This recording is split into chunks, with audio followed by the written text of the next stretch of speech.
Hello and welcome back to the channel. तो आज का जो हमारा टॉपिक है वो है इंडियन काउंसिल एक्ट इन 1909। ठीक है ना, तीसरा इंडियन काउंसिल एक्ट है।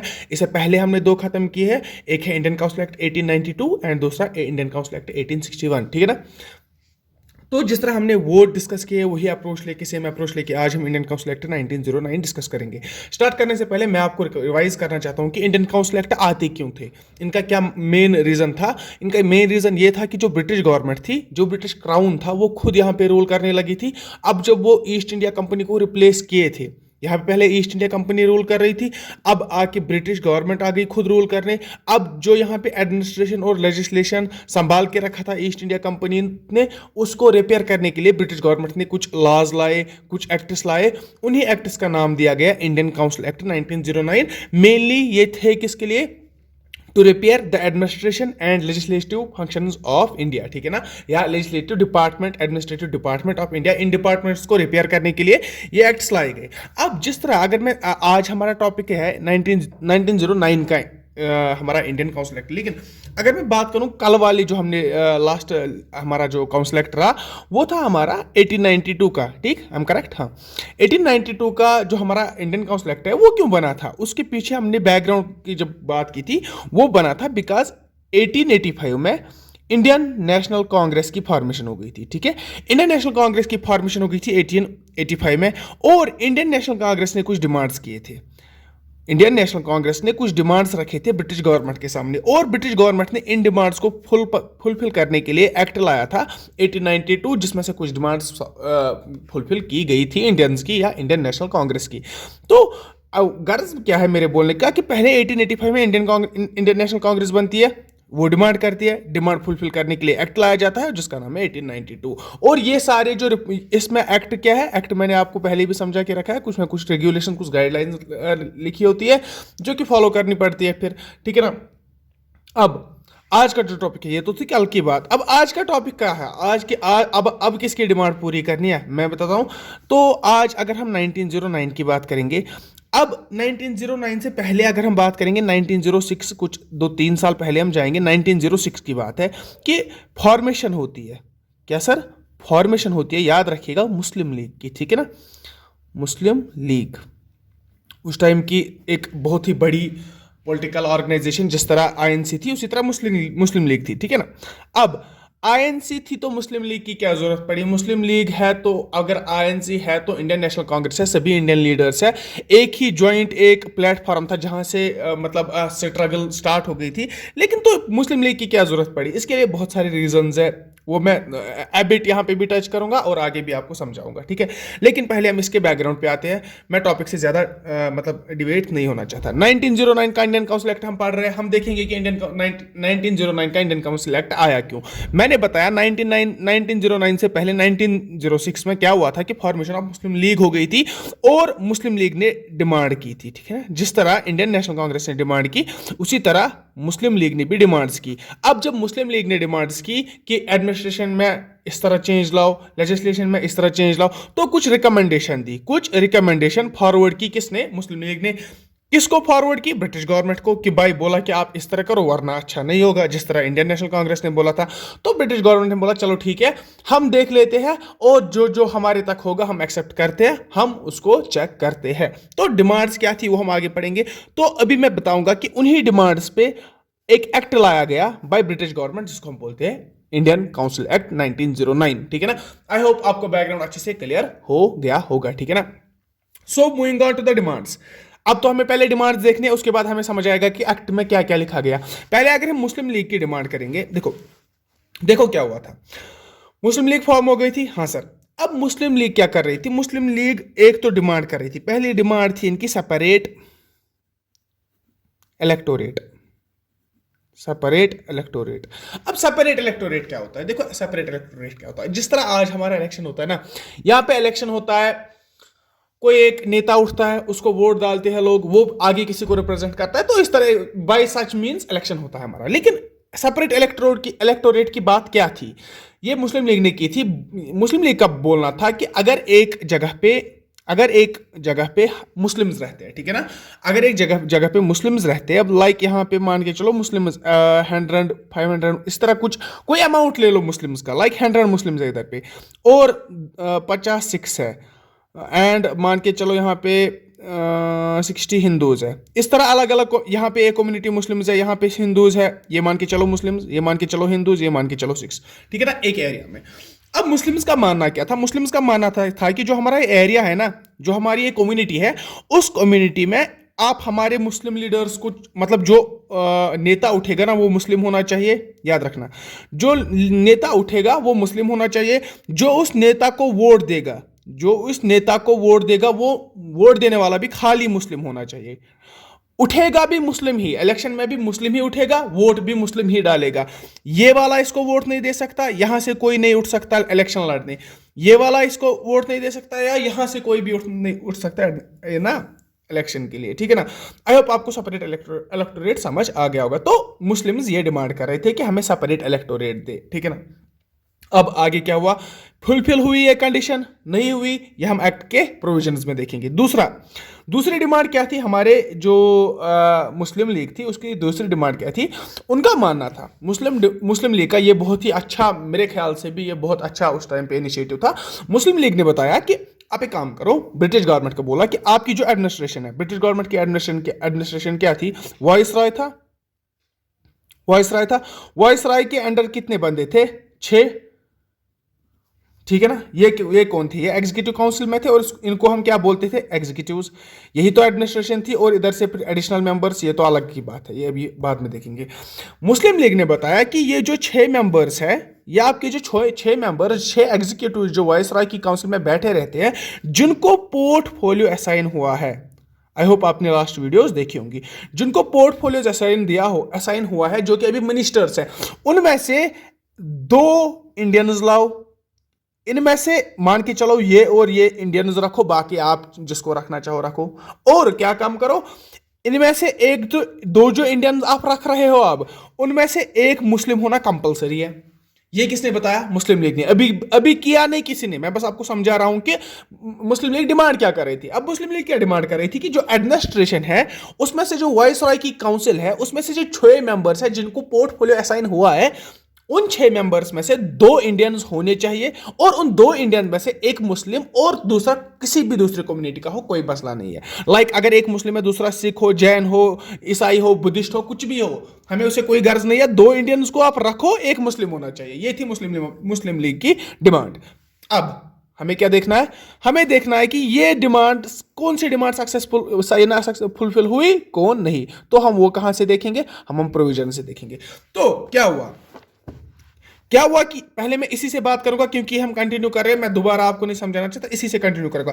इसमें से क्या माना गया, इसमें से माना गया कि एक इंडियन को अलाउ किया गया, खाली एक इंडियन को अलाउ किया गया, याद रखना, मगर किया गया, ये बड़ी बात है, ये बड़ी बात है कि अलाउ किया गया, एक इंडियन को अलाउ किया गया। सर कहां अलाउ किया गया, सर वायसराय की काउंसिल में अलाउ किया गया। सर क्या ये इंडियन फिर मुसलमान था, no, he was not a Muslim, ठीक है ना, ये मुस्लिम नहीं थे, ये अदर कम्युनिटी के थे, ठीक है, जिनका नाम था, अगर आप एसपी सिन्हा, ठीक है, एसपी सिन्हा इनका नाम था, ये मुस्लिम नहीं थे। लेकिन गर्ज मेरा इस बात से है कि जो वायसराय की काउंसिल है, मुस्लिम लीग ने डिमांड की थी 2 बंदे ले आओ, एक मुस्लिम होना चाहिए, एक किसी भी कम्युनिटी का हो। लेकिन प्रोविजंस में जो ब्रिटिश गवर्नमेंट ने अप्लाई क्या किया, उन्होंने बताया कि हम एक इंडियन को ले आते हैं, लेकिन वो भी मुसलमान नहीं है, उनका नाम है एसपी सिन्हा, उनको लाया गया था, ठीक है ना, एसपी सिन्हा या सत्येंद्र प्रसन्ना सिन्हा, ठीक है ना, पूरा नाम इनका।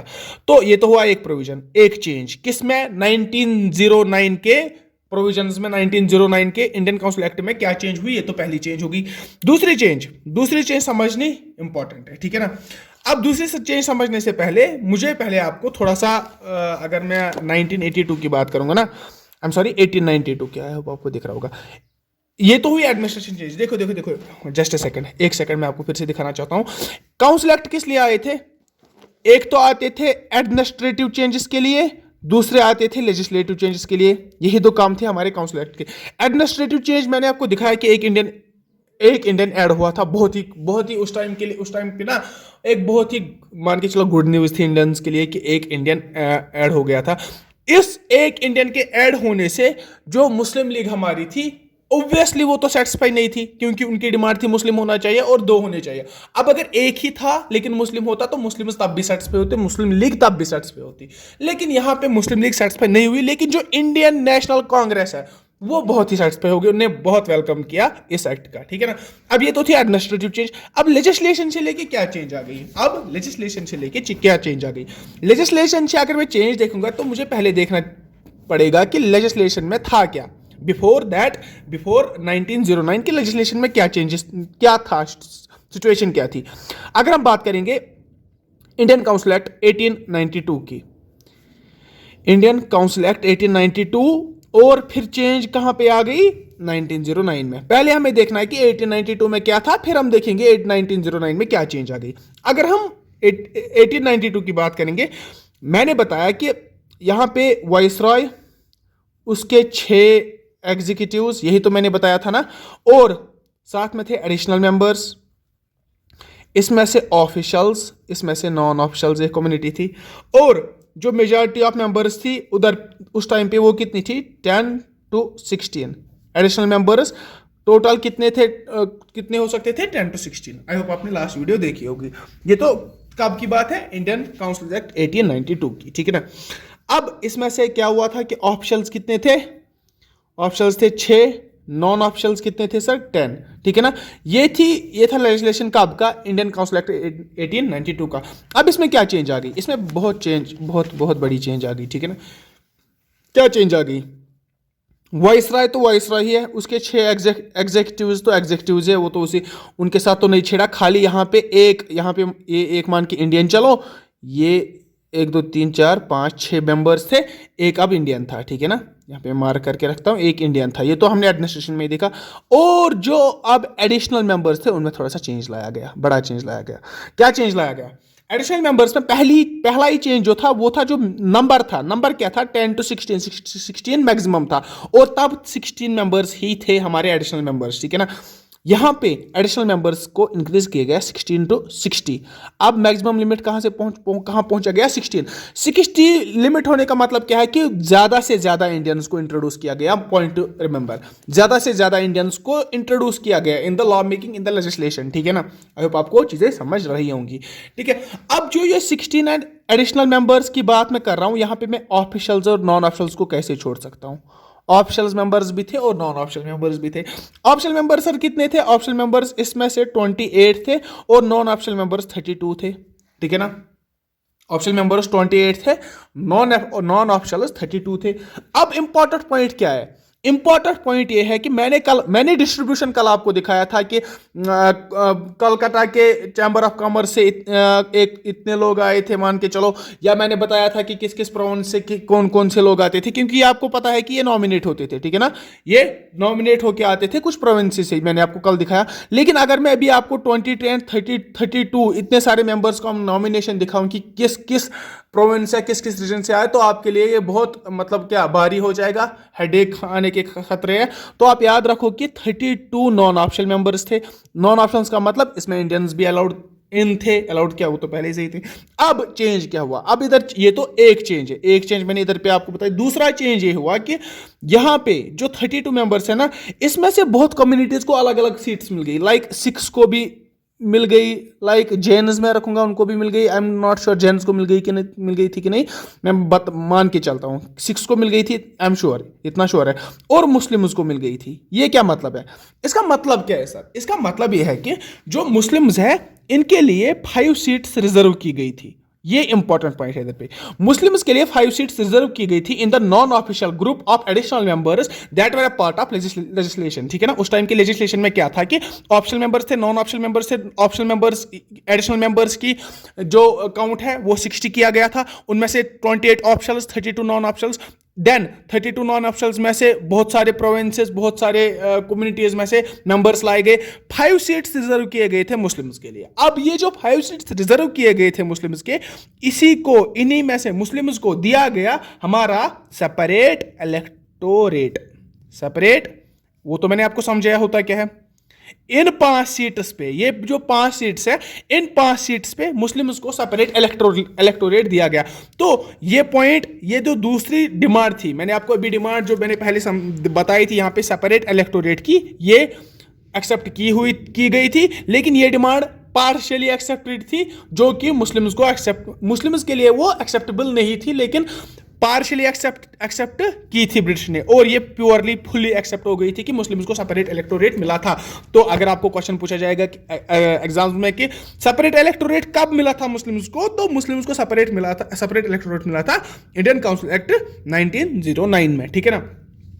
अब ये तो हुआ, ये तो चेंज हुई, बस इतना ही, ये एक्ट तो इतना ही है। लेकिन आपको ध्यान देने वाली बात क्या है इस एक्ट में, कि एक तो इंक्रीज हुआ number of Indians in the legislation, increase हो गया। हाँ सर हो गया, 60 नंबर तो हो गया, दिख रहा है। दूसरा इंपॉर्टेंट पॉइंट है कि कम्युनल, लिखिए आप, कम्युनल रिप्रेजेंटेशन इंट्रोड्यूस किया, REPRESENTATION, इंट्रोड्यूस्ड, इंपॉर्टेंट पॉइंट है। कम्युनल रिप्रेजेंटेशन इंट्रोड्यूस्ड मतलब कि यही ना, सेपरेट इलेक्टोरेट देना, कम्युनिटीज में डिवाइड करना, अलग सीट्स में डिवाइड करना, तो यही कम्युनल रिप्रेजेंटेशन इंट्रोड्यूस हुआ, ठीक है ना। अब हाँ, और एक बात, आई एम सॉरी मैं भूल गया था, और एक बात क्या हुई कि मेंबर जो थे ना, एडिशनल मेंबर्स, देखो यहां पे, कहां पे था मैं, हाँ इधर पे, यहां पे जो एडिशनल मेंबर्स थे ना, लाइक 32 एडिशनल मेंबर्स थे, ये अब इलेक्ट होके आएंगे, ठीक है ना, जिसको हम इनडायरेक्ट इलेक्शन बोलते हैं, इनडायरेक्ट इलेक्शन, ठीक है ना। अभी इलेक्शन करता कौन था, अभी पहले बात है कि इलेक्शन करता कौन था, इनका मतलब इलेक्शन आज किस बेसिस पे होता है। अगर आप आज के इलेक्शन की बात करेंगे ना, लोग उठते हैं, हर कोई 18+ जो होगा वो वोट देने जाता है, लेकिन तब की बात अलग थी, तब इस तरह से इलेक्शन नहीं होता था। तब अगर इंडिया में 100 पीपल रहते थे, हार्डली 7 पीपल को राइट तो वोट था। क्यों था, उस टाइम पे बहुत सारे रेगुलेशंस, ऐसे रेगुलेशंस थे, लाइक जो वीआईपी होगा, जिसके पास जो कोई बड़ा जमींदार होगा, जो कोई बड़ा किसी पोस्ट पे होगा, सिविल सर्वेंट होगा, या कोई एजुकेट होगा, खाली उनको वोट थे। कॉमन मास जो है ना, कॉमन पीपल, उनको कोई दूर दूर तक लेना देना ही नहीं था इलेक्शन के साथ। तो यहाँ पे इनडायरेक्ट इलेक्शन इंट्रोड्यूस किया गया, और जो नॉन ऑप्शनल थे ना, ये इलेक्ट होके आते थे। अब ये इलेक्ट होके आते थे। अगर आप पिछला एक्ट, अगर आप थोड़ा सा याद दिलाऊं, 1890 एक्ट का जो इंडियन काउंसिल एक्ट है, उसमें मैंने बताया था कि जो प्रोविंशियल लेजिस्लेचर मतलब प्रोविंसेस पे जो लॉ मेकिंग थी, उसमें से जो मेंबर्स है वो इलेक्ट होके आते थे। लेकिन ये सेंट्रल लेजिस्लेचर है, ठीक है ना, मैं सेंट्रल लेजिस्लेचर आपको समझा रहा हूं कि एट सेंटर क्या चल रहा है, ठीक है ना। यहां पे अब मेंबर्स इलेक्ट होके आए, ये इंपॉर्टेंट है, ठीक है ना। अब मैंने आपको सारे इंपॉर्टेंट पॉइंट्स समझा दिए इसमें। आई होप हाँ आपको ये वीडियो अच्छी से समझ आ गई होगी। कहीं पे अगर कोई डाउट रहा होगा तो प्लीज आप कमेंट कीजिएगा, मैं आपको कमेंट्स में वो सॉल्व करने की कोशिश करूंगा। I will try to address you in the comment section. And thanks for watching this video. I hope ये वीडियो आपको अच्छी लगी होगी। हाँ, वन मोर पॉइंट, यहाँ पे मैंने आपको बताया था कि इंडियन काउंसिल एक्ट को मॉर्ले मिंटो रिफॉर्म्स लिखा है, मैंने बताया नहीं था। अब ये क्या है, मॉर्ले मिंटो रिफॉर्म्स क्यों बताया, क्योंकि जो मॉर्ले था उधर पे और जो मिंटो था, अगर हम जॉन मॉर्ले की बात करेंगे और लॉर्ड मिंटो की बात करेंगे, जॉन मॉर्ले तब के हमारे क्या थे, वाइस रॉय, ठीक है ना, और मिंटो जो हमारे लॉर्ड मिंटो थे वो थे SOS इमरजेंसी, जिसका मतलब है सेक्रेटरी ऑफ स्टेट, ये था वाइस रॉय। अब आपको अगर याद नहीं है, मैं फिर से आपको बताऊं कि सेक्रेटरी ऑफ स्टेट पार्लियामेंट में बैठा है, और यहां पे इंडिया में कौन बैठा है, वाइस रॉय।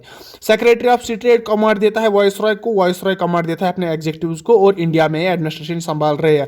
एडमिनिस्ट्रेशन इंडिया में संभालने की जिम्मेदारी SOS की है, सेक्रेटरी ऑफ स्टेट की, लेकिन सेक्रेटरी ऑफ स्टेट खुद नहीं संभालता, उसने वाइस रॉय को अपॉइंट करके रखा है, और वाइस रॉय यहाँ पे सारा एडमिनिस्ट्रेशन देखता है। तो उधर तब के SOS हमारे जो सेक्रेटरी ऑफ स्टेट थे वो थे लॉर्ड मिंटो, एंड जो वाइस रॉय थे हमारे तब के, कब की बात कर रहा हूं मैं, 1909 की, तब का वाइस रॉय कौन था हमारा, जॉन मॉर्ले, ठीक है ना। तभी इसको हम बोलते हैं कि Morley Minto reforms. I hope कि ये वीडियो आपको अच्छी लगी होगी। अच्छी लगी तो प्लीज लाइक कीजिएगा, शेयर कीजिएगा वीडियो को, और प्लीज चैनल को सब्सक्राइब करें। Thanks for watching and good bye.